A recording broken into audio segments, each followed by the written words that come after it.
Le programme Innovapi, dont vous allez voir les principaux résultats dans le film qui suit, est un projet qui a été financé dans le cadre des projets FEDER européens Alcotra, qui donc aide les projets interfrontaliers entre les deux régions alpines de France et d'Italie. Ce projet, à l'origine, voudrait répondre à une question très précise et une urgence que connaissent les apiculteurs, qui est que toutes les colonies, ou presque, sont pénalisées par un parasite qui est un acarien, qu'on appelle varroa, et qui affecte la santé globale des colonies jusqu'à, en particulier, être un des facteurs prépondérants de la mortalité hivernale des colonies. C'est un problème absolument général et c'est une urgence parce que les traitements dont disposent les apiculteurs, qui sont essentiellement à base de médicaments de synthèse, commencent à connaître des sérieuses limites, en particulier du fait de l'apparition de résistance de varroa à ces médicaments. Les Italiens ont depuis quelques années changé le point de vue sur le traitement de varroa et se sont attachés à développer des méthodes qui, plutôt que de se servir de médicaments, interviennent sur le cours de la biologie des populations, en particulier en intervenant sur le couvain des colonies, qui est le lieu de reproduction du parasite varroa. Cette méthode, qu'on appelle le retrait de couvain, connaît un certain développement en Italie et n'est pas vraiment utilisée en France. Nous avons donc cherché à développer, grâce à la collaboration de plusieurs partenaires, un programme qui valide de façon expérimentale et scientifique cette pratique utilisée en Italie. Les partenaires de ce projet sont à la fois des professionnels, des apiculteurs professionnels, des associations de professionnels apicoles qui emploient des techniciens responsables d'expérimentation sur le terrain et des laboratoires de recherche.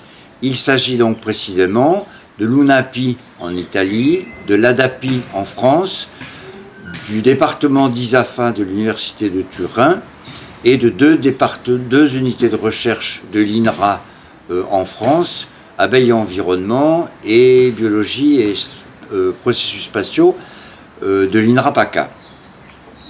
Ce projet a voulu donner une réponse concrète aux apiculteurs en validant la méthode italienne, et vous le verrez dans les résultats qui suivent. Je voudrais simplement signaler que ce projet a d'abord été une excellente et très belle coopération et expérience de collaboration entre des professionnels, des techniciens et des universitaires, et que les résultats que vous allez voir ont la qualité de l'enthousiasme et de la compétence de tous les acteurs qui n'ont ménagé aucun effort pour mener ce projet à terme, et donc vous allez voir maintenant les résultats.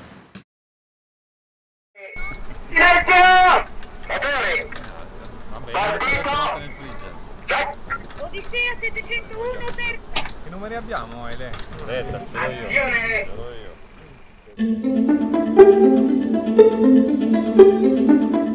C'est-à-dire, on a commencé à à faire des pratiques, par exemple, pour moi au mois de janvier, au commencement de février, pour faire partir la déposition de la nouvelle année avec deux divisoires isolés pour obtenir un nid plus petit avec donc un couvain qui n'est pas dispersé et mieux gérable au point de vue thermique. On a mis en place ce système-là d'encagement de la reine, c'est-à-dire on est passé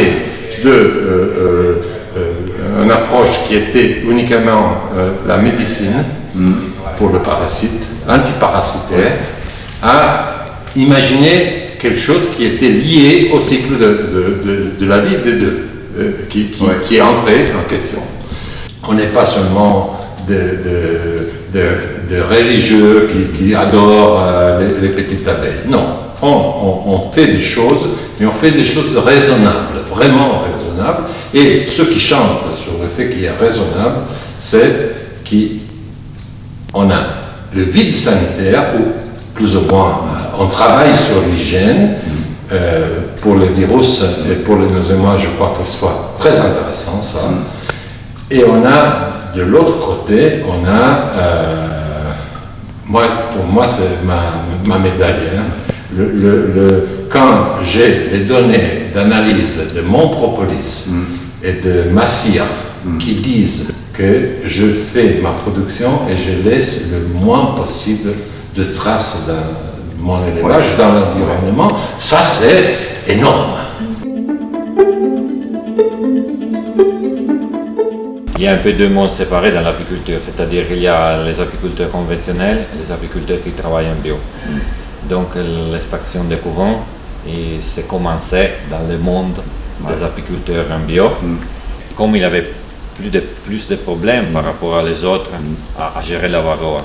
Les apiculteurs bio, ils n'ont pas de saccharicides de synthèse, donc ils ont développé l'utilisation de l'acide organique, comme l'acide oxalique et formico, mais qui ne sont pas tellement fortes comme les autres.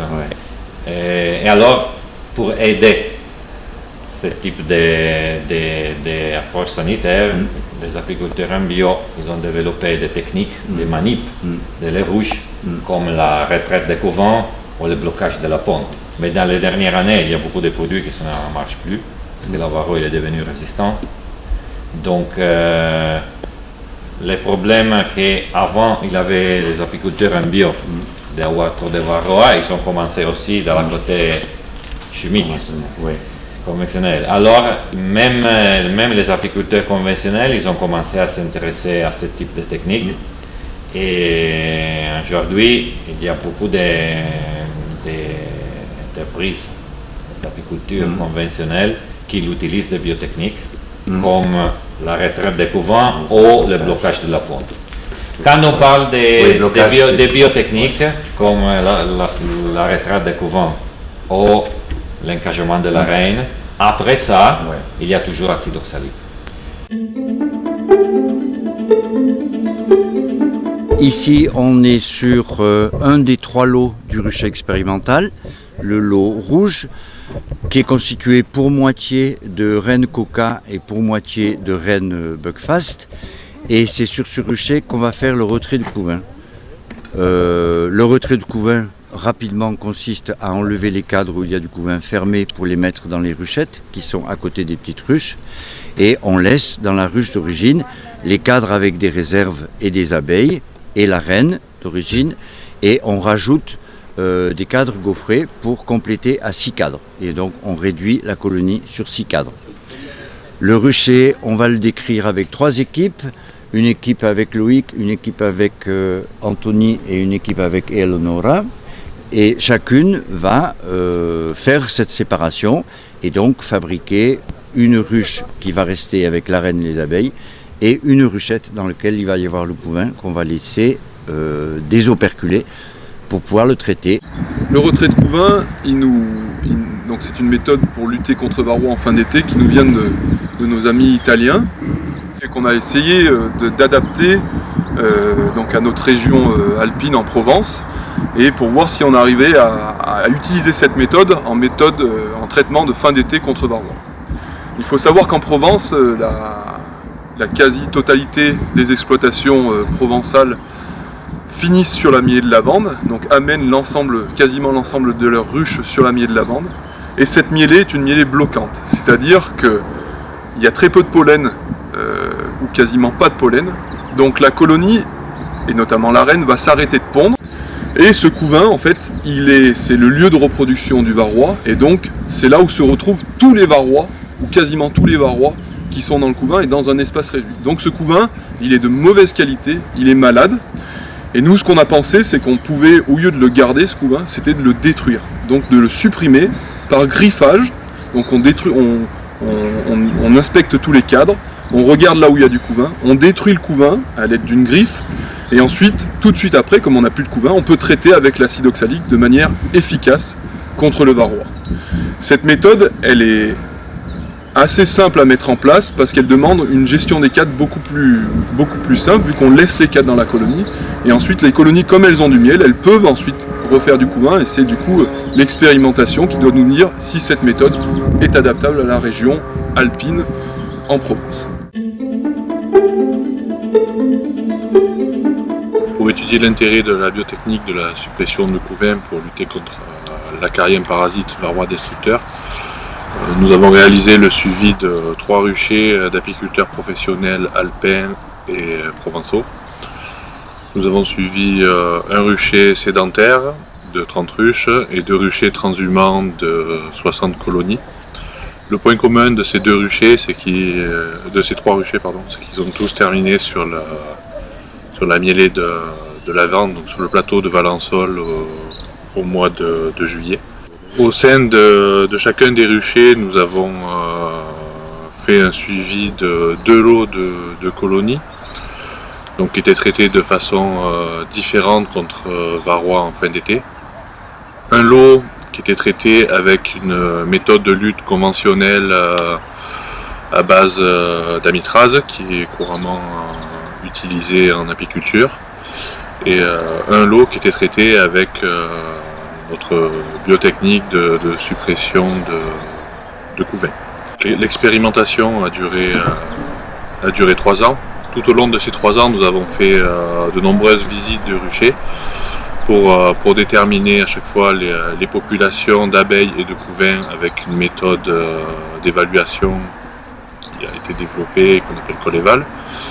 Nous avons aussi mesuré les poids des colonies qui nous donnaient un renseignement sur la production de celles-ci. Et à chaque fois, nous avons effectué des prélèvements d'abeilles dans le but de déterminer les taux de varroa forétique et les charges virales associées. Allora, nei 3 anni di progetto abbiamo visto una differenza anche all'interno delle stesse colonie tra Francia e Italia, sia per quanto riguarda la quantità di api, la quantità di covata, ma soprattutto per quanto riguarda lo sviluppo dell'alveare durante l'anno. Abbiamo visto in Francia una dinamica molto simile all'interno dei 3 anni tra gli alveari che hanno indagato i nostri colleghi francesi e in pratica, in sostanza, si è visto che questi alveari crescono di più in primavera e hanno proprio un picco subito dopo la primavera per quanto riguarda le api e la covata e poi scemano molto velocemente verso l'estate. Invece in Italia la dinamica è stata abbastanza differente. Innanzitutto abbiamo avuto alcune differenze nel secondo anno di studio, quindi all'inizio del 2018, per quanto riguarda gli alveari trattati in modo convenzionale o con l'asportazione di covata, sulla ripresa primaverile. Gli alveari convenzionali sono partiti più popolosi e sono partiti, possiamo dire, tra virgolette, meglio. Questo non ha inficiato la produzione comunque degli alveari asportati l'anno prima. E per quanto riguarda invece la quantità di varroa, si è notato che in Francia probabilmente il valore di varroa misurato durante tutti i 3 anni era costantemente più alto rispetto a quello misurato in Italia, e questo può essere spiegato sia dal fatto che in Francia il trattamento estivo viene fatto più tardi dopo la produzione di lavanda e quindi questo può portare a livelli di varroa molto elevati all'interno degli alveari, mentre in Italia l'asportazione viene fatta di solito dopo il castagno per approfittare di un periodo di raccolto successivo per lo sviluppo delle famiglie. L'altra spiegazione che si può avere per questa differenza è il fatto che gli alveari in Italia sono situati in una zona alpina o prealpina e quindi durante gli anni di studio del progetto questi alveari sono andati in blocco nel momento in cui sono stati trattati durante l'inverno contro la varroa con l'acido ossalico. Questo probabilmente non è avvenuto in Francia e non sempre allo stesso modo e probabilmente è quello che ha causato un elevato livello di infestazione già nei primi mesi primaverili. Dans le projet, on a suivi la dynamique des virus dans 180 colonies pendant 3 ans, faisant les mesures 8 fois par an. On a mesuré la charge virale de 5 virus qui sont les DWV, SBV, BQCV, ABPV et CBPV. Et ce projet nous a permis d'évaluer de décrire la dynamique propre de ces virus et à l'échelle de la ruche. Nous avons observé que pour certains virus, notamment le DWV, la dynamique est vraiment liée à la dynamique de varroa. Nous avons pris les mesures dans 2 régions climatiques qui sont un environnement de moyenne montagne dans le nord de l'Italie et un environnement méditerranéen dans la France. Et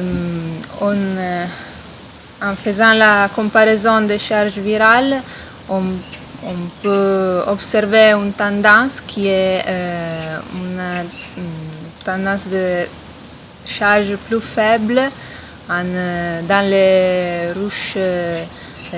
rochers de moyenne montagne en Italie par rapport aux rochers de la zone méditerranéenne en France. D'après les données de la littérature, on sait que le varroa il peut être un vecteur de certains virus présents dans les colonies d'abeilles naturellement. Donc ça peut être un vecteur direct ou indirect. Et au-delà de ça, on a très peu de données en fait sur l'évolution de la charge en virus au cours d'une saison apicole dans les colonies. Et donc grâce à ce projet Innovapi et au suivi qu'on a pu faire pendant 3 ans des dynamiques à la fois de varroa et de virus, on a acquis un jeu de données très riche sur d'une part les virus et regarder comment ça se comporte au cours du temps en lien avec la dynamique de varroa. On a pu montrer que notamment pour certains virus dont on connaît qui sont très liés à varroa, et c'est le cas du virus des ailes déformées principalement, on a une évolution saisonnière entre le virus et le varroa qui est très similaire. Mais on voit aussi qu'à certains moments de la saison, et notamment en fin de saison et en entrée en hiver, il semblerait qu'il y ait un décalage en fait entre ces dynamiques et du coup que cette forme de couplage qu'on met bien en évidence, elle soit soumise à ce décalage-là. Et ça conduit en fait à ce que à l'entrée en hiver, qui est une période clé pour les colonies, et notamment en lien avec le contrôle de varroa, on est un petit peu moins de virus dans les colonies qui sont traitées avec la méthode alternative utilisée dans le projet Innovapi, donc de suppression de couvain, par rapport à la méthode conventionnelle. Et de manière plus générale, en récupérant toutes les données qu'on a eues dans ce projet, donc c'est quand même un énorme jeu de données, on montre que, en fait, à partir du moment où une colonie a beaucoup de varrois, et beaucoup de varrois, c'est plus de 2 varrois pour 100 abeilles, donc c'est pas énorme non plus, c'est impossible que cette colonie n'ait pas beaucoup de virus.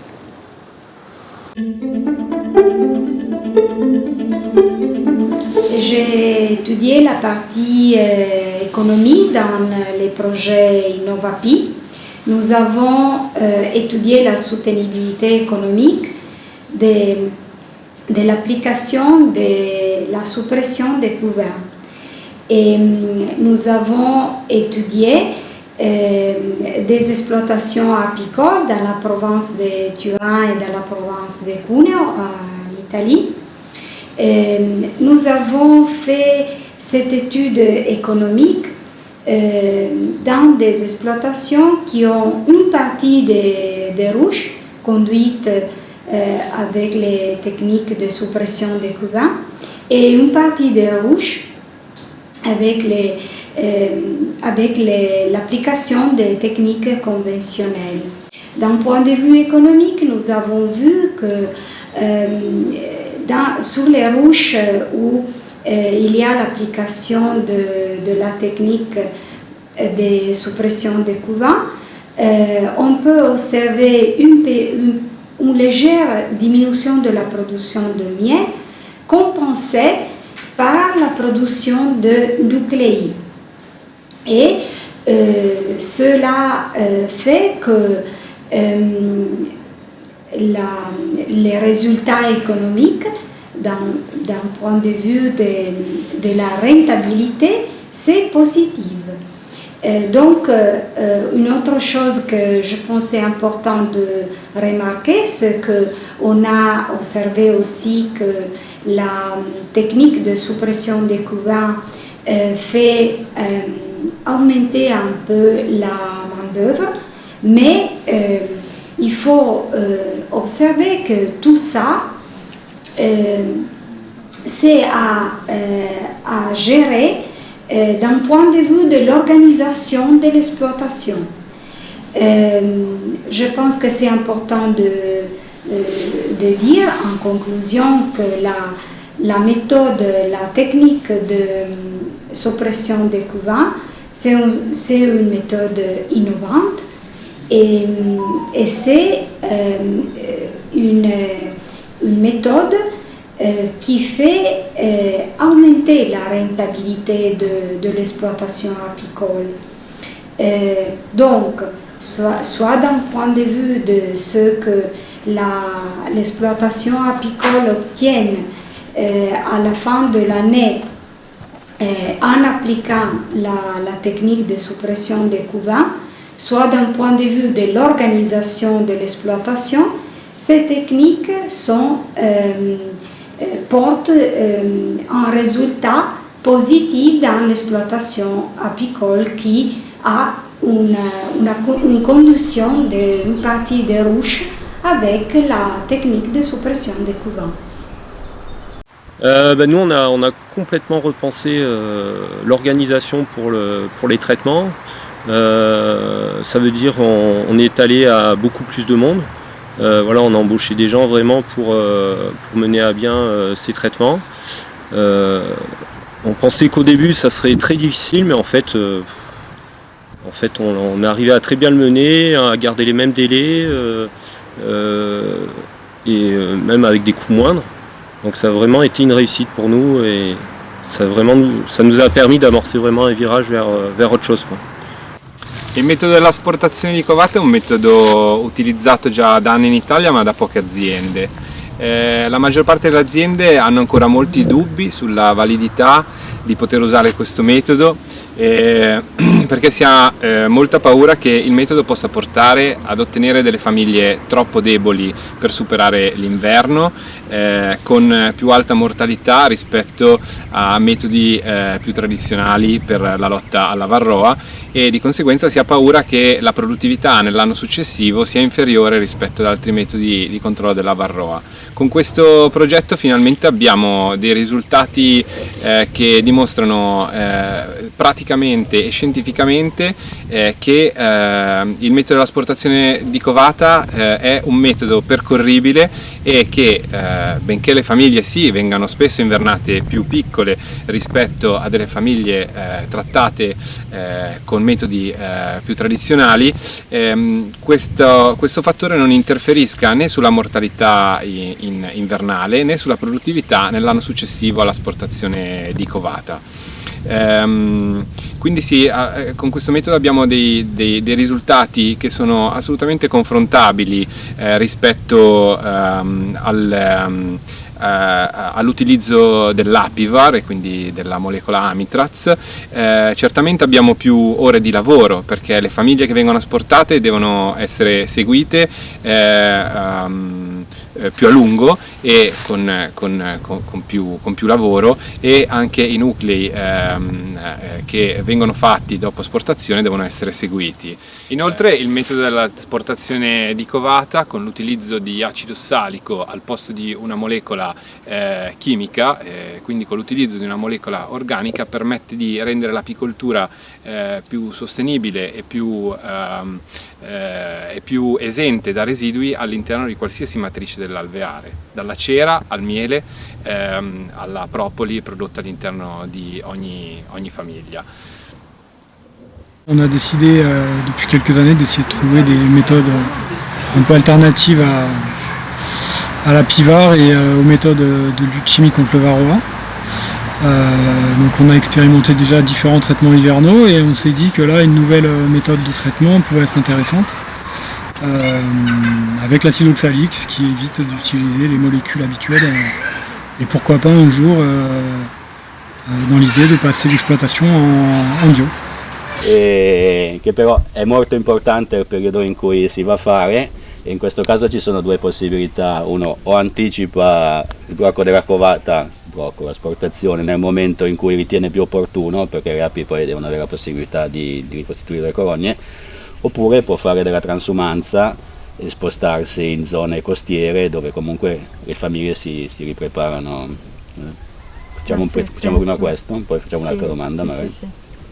Il motivo principale per cui questa tecnica mi ha affascinato è stato il fatto che ho pensato: ehi, con questo sistema posso sia controllare la varroa sia aumentare il numero dei miei alveari. Le due cose erano compatibili, anzi mi permette di andare a fare gli sciami non all'inizio della primavera ma sul finire della stagione. Quindi questo subito mi ha colpito.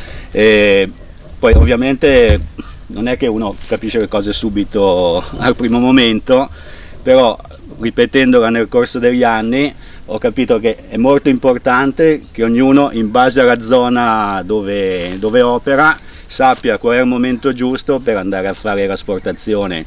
È meglio anticiparla piuttosto che ritardarla, perché poi queste colonie devono avere la possibilità di ricostituirsi e di essere sufficientemente popolose per affrontare l'inverno. All'inizio facevo così, poi ho cambiato un attimo la tecnica, nel senso che ho pensato che non dovevo preoccuparmi troppo della popolosità sia del ceppo che della colonia che rimaneva, perché ho cominciato a prendere queste api a cui facevo l'asportazione e portarle al mare.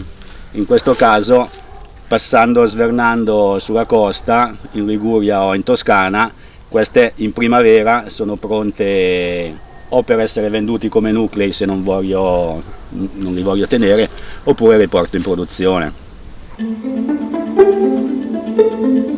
Allora, questo progetto per me è stato molto interessante perché ho avuto modo di provare una tecnica che era già in uso nella mia azienda, vedendo molte misurazioni e il confronto anche con la stessa tecnica effettuata in altri apiari e in altre aziende.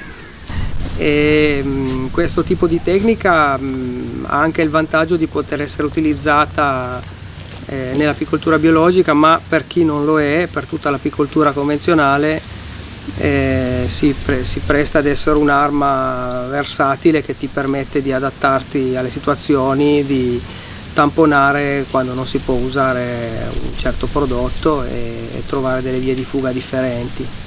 È un sistema che permette anche di essere impiegato in situazioni diverse per fare cose differenti, ad esempio utilizzando in modo diverso la covata che viene tolta, che può essere usata sia per fare nuovi nuclei che per fare direttamente famiglie, che per rinforzare magari nuclei fatti prima, costruiti prima, a cui manca della covata, e in base alle situazioni, in base all'andamento stagionale, può essere un pochino adattato alla situazione. Il y a exactement le contraire de ce qui est aujourd'hui la Bible. La Bible sait qu'il faut produire plus avec moins de travail. Toi, un investissement très important de travail, de plus en plus important, mais avec des résultats économiques. Et donc, ça, c'est pas si mal. C'est pas facile. Ça te demande d'être toujours alerté. Le projet Innovapi a annoncé 3 livrables. Nous avons donc donné une réponse concrète à la validation de la méthode italienne, telle qu'en témoignent les apiculteurs.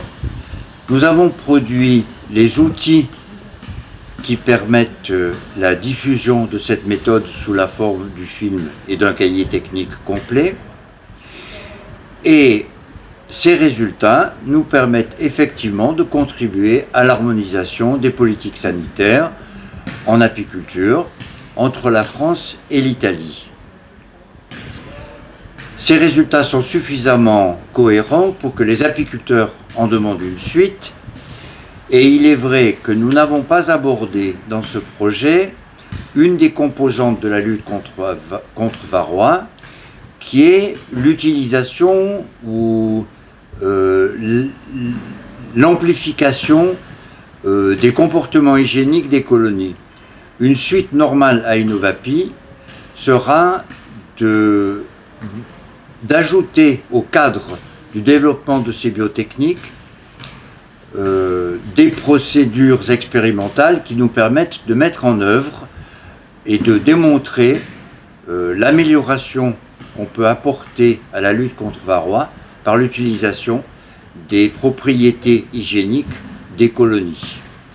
Tout ceci doit contribuer à améliorer les performances de l'apiculture d'une part, et d'autre part la qualité des produits de la ruche, qui est aussi un objectif de satisfaction des besoins des consommateurs.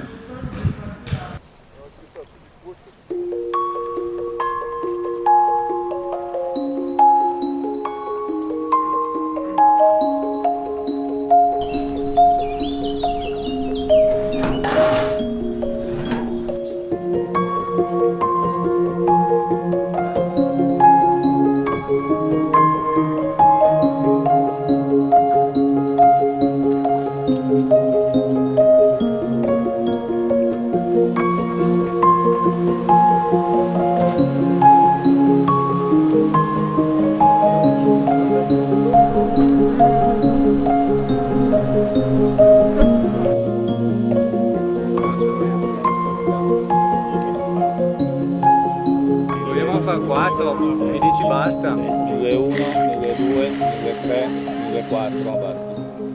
Io ne mettevo meno. Ne mettiamo nemmeno.